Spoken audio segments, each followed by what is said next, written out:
Assalamualaikum warahmatullahi wabarakatuh. Pernah dengar kata kripto atau NFT? Ada yang langsung penasaran. Ada juga yang baru dengar, namanya saja sudah mulai liar.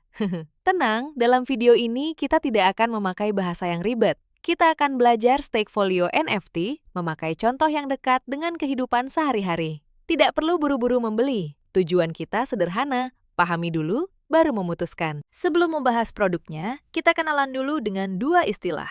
Pertama, income gain. Artinya, ada uang yang masuk secara berkala. Contohnya, rumah kontrakan yang menghasilkan uang sewa setiap bulan, asalkan penyewanya ingat bayarnya. Kedua, capital gain. Contohnya emas atau tanah. Kita membeli, menunggu, lalu menjual ketika nilainya lebih tinggi. Tapi ingat, harga emas dan tanah pun bisa naik, tetap, atau turun. Jadi kata yang benar adalah potensi, bukan kepastian. Kripto itu aset digital, tidak berbentuk uang kertas, dan disimpan melalui sistem digital. Kripto bukan tabungan bank, tidak dijamin LPS, dan bukan uang ajaib yang hari ini dibeli, lalu besok langsung membuat kita kaya. Nilainya bisa naik, tetapi bisa juga turun dengan cepat.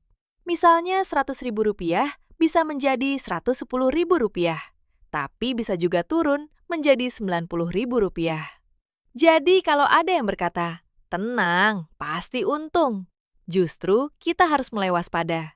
Ramai digunakan tidak berarti pasti menghasilkan keuntungan. Sebelum mengirim uang, ingat dua huruf L, legal dan logis. Legal berarti kita harus memeriksa siapa pihaknya, platformnya apa, produknya apa, dan izinnya untuk kegiatan apa. L yang kedua adalah logis.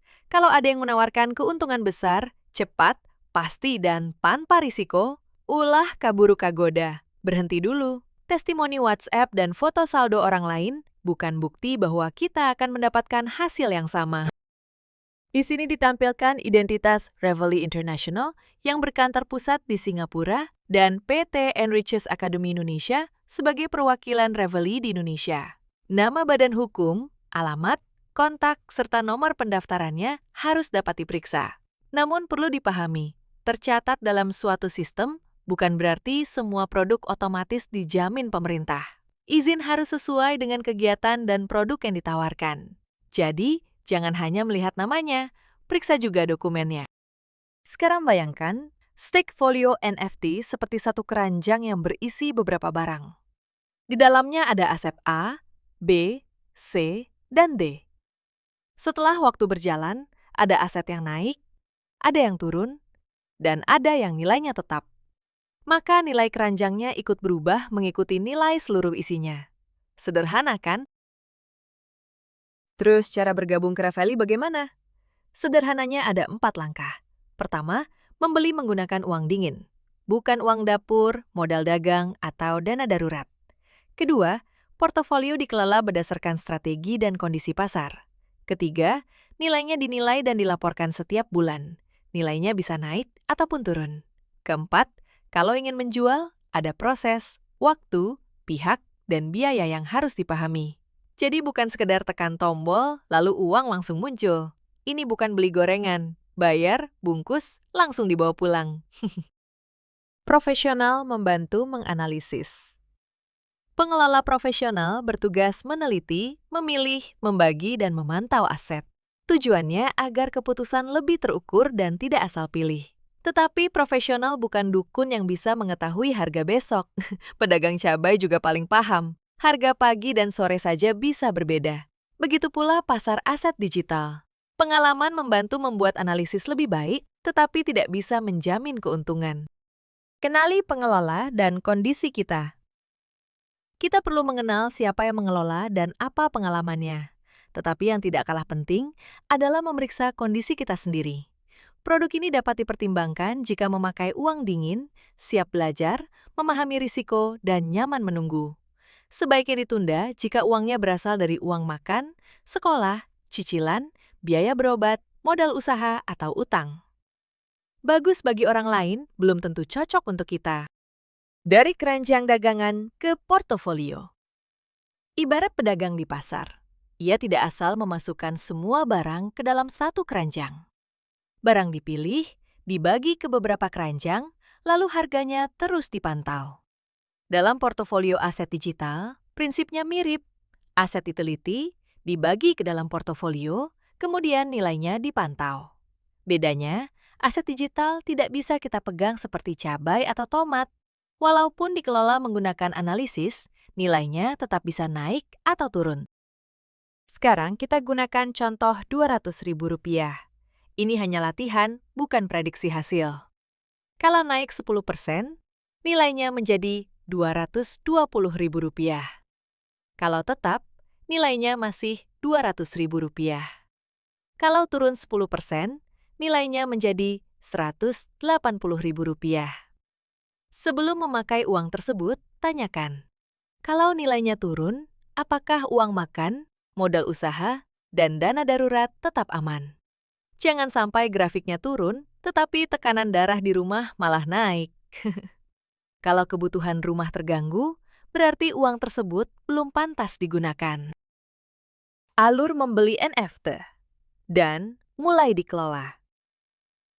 Sekarang perhatikan waktunya. Dalam contoh ini, periode pembelian dimulai tanggal 21 Januari sampai tanggal 20 Februari. Pembelian yang masuk dalam periode tersebut mulai dikelola tanggal 1 Maret. Hasil pengelolaan bulan pertama kemudian terlihat tanggal 1 April. Kalau membeli setelah tanggal 20, pembelian masuk ke siklus berikutnya. Jadi jangan mengira hari ini membeli, besok sudah terlihat hasilnya. Perhatikan tanggal 21, tanggal 20, dan kapan pengelolaan dimulai. Alur pengajuan penjualan. Membeli dan menjual memiliki alur yang berbeda. Dalam contoh ini, pengajuan penjualan dilakukan mulai tanggal 21 Maret sampai tanggal 20 April. Setelah batas pengajuan, penjualan diproses selama bulan berikutnya, yaitu bulan Mei. Hasil penjualan masuk paling lambat tanggal 1 Juni. Artinya, mengajukan jual hari ini tidak berarti uang langsung masuk sore ini. Perhatikan juga biaya penjualan sebesar 10%. Karena itu, pahami proses, waktu, dan biayanya sebelum membeli. 6 pertanyaan wajib. Sebelum membeli atau mengirim uang, tanyakan 6 hal. 1. Siapa pihak yang berizin dan izinnya untuk kegiatan apa? 2. Asetnya disimpan di mana dan siapa yang menyimpan? 3. Bagaimana nilainya dihitung dan kapan hasilnya dilaporkan? 4. Apa saja biayanya dari membeli sampai menjual? 5. Kalau ingin menjual, melalui siapa dan berapa lama prosesnya? 6. Kalau ada masalah, harus mengadu kemana? Kalau jawabannya masih muter-muter, seperti jalan ke puncak hari Minggu, jangan kirim uang dulu. Langkah aman untuk Bapak dan Ibu, tidak perlu mengambil keputusan sendirian. Ajak anak, keluarga, atau orang yang dipercaya bersama. Bertanyalah sampai benar-benar paham, lalu putuskan sendiri sesuai kemampuan. Yang paling penting, akun tetap milik Bapak dan Ibu. Jangan pernah memberikan PIN, OTP, atau kata sandi kepada siapapun. Kenali peran setiap pihak. Dalam sistem ini, ada beberapa pihak dengan tugas yang berbeda. Pengelola menyusun strategi dan memilih aset. Platform atau penyimpan menangani transaksi dan penyimpanan sesuai struktur produknya. Tim Reveille Indonesia memberikan edukasi dan dukungan komunitas. Jadi, pihak yang memberikan edukasi belum tentu pihak yang mengelola dana atau menyimpan aset. Kalau bertanya tentang strategi, tanyakan kepada pengelola. Tentang penyimpanan, tanyakan kepada platform. Tentang edukasi, tanyakan kepada tim Reveille Indonesia. Nama terkenal saja belum cukup. Perannya harus jelas. Jadi, apa kesimpulan dari video ini? Pelan-pelan tidak apa-apa. Yang penting rumah aman, usaha aman, dan kita benar-benar paham. Modal usaha tetap aman, dana darurat tetap aman. Kalau masih ada uang dingin, barulah sebuah produk boleh dipertimbangkan. Ingat, nilai aset bisa naik atau turun dan tidak ada hasil yang pasti. Belum membeli pun tidak apa-apa. Kalau setelah menonton video ini, Bapak dan Ibu sudah bisa membedakan modal usaha, dana darurat, dan uang dingin, berarti video ini sudah berhasil. Mangga, kalau masih ada yang belum jelas, tanyakan. Tidak ada pertanyaan yang terlalu sederhana. Pahami dulu, baru memutuskan. Wassalamualaikum warahmatullahi wabarakatuh.